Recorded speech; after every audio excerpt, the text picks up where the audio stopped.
Greetings to residents and visitors of the British Virgin Islands. As we are all aware, the 2019 Atlantic hurricane season officially commenced on June the 1st, and preparations for the season have been underway for some time because it is important that we be ready. While the 2018 season spared the British Virgin Islands from any serious impacts, we cannot forget the lessons learned from the August deluge and back-to-back September hurricanes of 2017. Forecasters predict this year's Atlantic hurricane season has the potential for 5 to 7 hurricanes to develop, with 2 possibly becoming major hurricanes. The forecasts also call for 12 to 15 tropical storm formations. These forecasts indicate a near normal or slightly above normal number of storms for the season. However, we should not let a relatively mild prediction allow us to become complacent. Predictions are developed to provide a guide for persons within the Atlantic region, but few of us need any reminder how much damage can be wrought by just one storm making landfall. The government has been hard at work ensuring that measures are in place so that the territory can be ready. The Cabinet approved the Disaster Management Bill in May 2019, and it is being prepared for submission to the House of Assembly to receive its first reading. This bill draws on lessons learned from the 2017 hurricanes, including how we deal with hazards, how we advance our state of preparations, and how we improve our response. We have confirmed the availability of emergency shelters throughout Tortola and the main sister islands, and the official listing of emergency shelters will soon be published following the completion of inspections by various departments. The Department of Disaster Management is well advanced with the installation of the early warning and emergency communications networks, and they are working to finalise the establishment of satellite emergency operations centres at fire stations throughout the territory, as well as the placement of emergency supply storage and distribution facilities at strategic locations. Security plans have also been prepared, including pre-deploying across the territory should the need arise. Generators are now in place at critical facilities to provide backup power, and our public awareness campaign is now in full swing.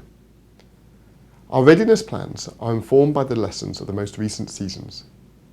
Our ultimate goal is to have as many systems as possible always on standby and be ready to mobilise quickly in the event of any hazard impact on our shores, be it an earthquake, flood, hurricane or other natural hazard. Of course, government's readiness is just one piece of the puzzle in preparing the Virgin Islands for any potential storm.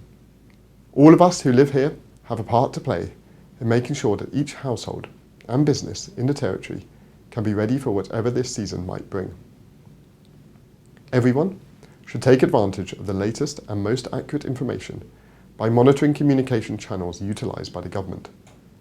These include traditional media like radio and newspapers, as well as more high-tech means like websites, social media, and the Department of Disaster Management's mobile app.